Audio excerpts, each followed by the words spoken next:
శత్రువు బయట కాదు, లోపలే ఉన్నాడు.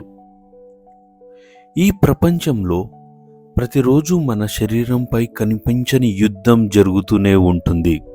వైరస్, బ్యాక్టీరియా, రోగాలు. కానీ మనకు అవి కనిపించవు.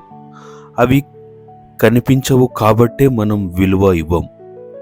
ఒక మనిషి ఉన్నాడు, డబ్బు కోసం పరిగెడుతూ, నిద్ర తక్కువ, ఆహారం అశ్రద్ధ, వ్యాయామం లేదు.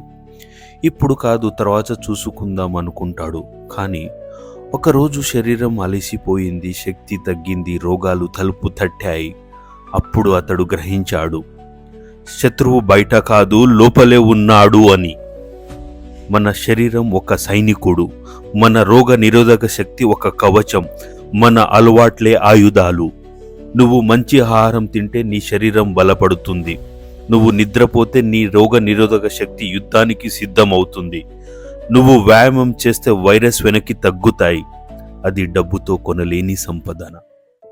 ఇది ఎవ్వరు ఇవ్వలేని బహుమతి. బలమైన శరీరం, బలమైన జీవితం. ఈ రోజు నుంచి నిర్ణయం తీసుకో. రోగాలతో పోరాడే స్థాయిలో కాదు, రోగాలు దగ్గరికి రానివి స్థాయిలో జీవించు. ఎందుకంటే నీ ఆరోగ్యమే నీ నిజమైన శక్తి. రోగాలతో యుద్ధం చేయకండి. రోగాలను భయపెట్టే శరీరాన్ని తయారు చేసుకోండి. ధన్యవాదాలు.